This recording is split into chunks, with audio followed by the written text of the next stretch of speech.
Remember walking into Grandmother's house and catching that faint scent of lemon polish on the wooden floors, or hearing the creak of a screen door on a summer day while the box fan hummed in the window. Back in the 1950s, homes had a certain charm, quirky, colorful, and full of character. It wasn't about sleek lines or smart gadgets. It was about comfort, simplicity, and the hope of a generation starting fresh after the war. Today, we re-flipping through the old family album and looking at 10 home features from the 1950s that we just don't see anymore. Some were practical, some were a little odd, but all of them told a story about how people lived, loved, and made their house a home.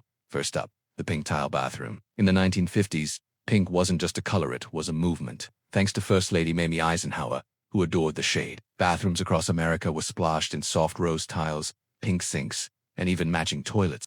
It made the bathroom feel cheerful and fresh, a symbol of post-war modern living. But by the time the 1970s rolled around, people craved earth tones and minimalism. The once beloved pink tile fell out of style, replaced by beige, white, and gray. Still, when you spot one today, it feels like stepping back in time. Then there were milk doors, tiny little pass-throughs built into the wall near the porch or kitchen. Every morning, the milkman would slide in fresh bottles while the family was still waking up. It was a simple solution from a time before supermarkets and big box stores.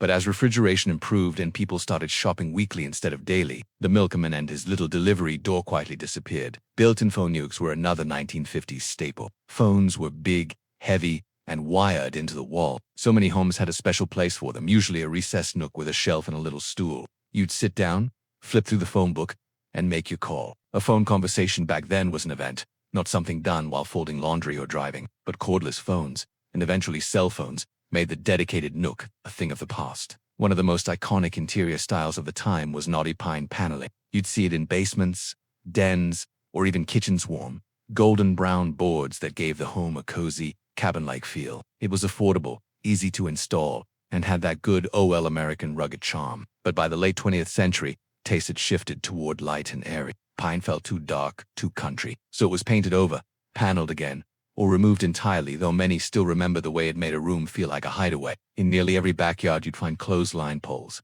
Long before dryers became a standard appliance, people would hang their laundry outside, letting the sun and wind do the work.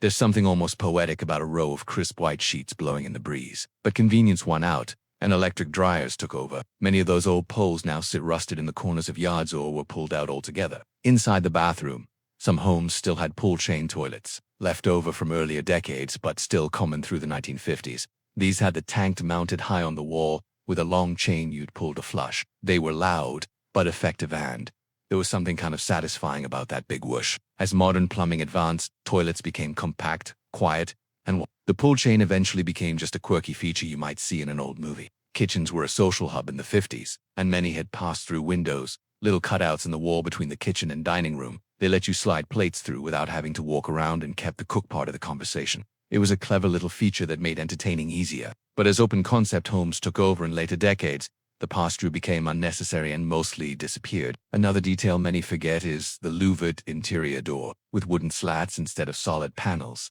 These doors allowed air to flow freely, important in homes without central air. You'd often find them on closets or pantries. They creaked when you opened them and were tricky to dust, but they had charm. Today, solid doors and climate control have made them mostly a thing of the past. Now, let's talk kitchen, specifically metal kitchen cabinets. Powder-coated in mint green, cherry red, or sky blue, these cabinets were sleek, futuristic, and easy to clean. They were often paired with Formica countertops and chrome accents, giving the kitchen a Jetsons-like feel, but metal-dense, and people eventually wanted something warmer. So wood replaced metal, and those shiny cabinets faded into retro memory. Finally, we had radiator niches, small spaces built into the wall for those big cast-iron heaters, usually found under windows.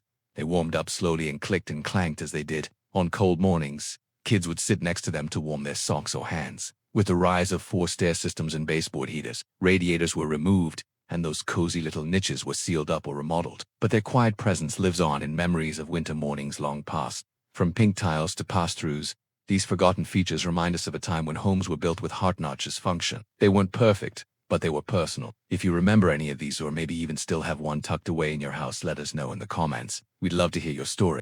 And if you enjoyed this stroll down memory lane, go ahead and give us a like, hit subscribe, and ring that little bell so you don't miss the next chapter of American Rewind. Thanks for watching, and until next time, keep those memories alive.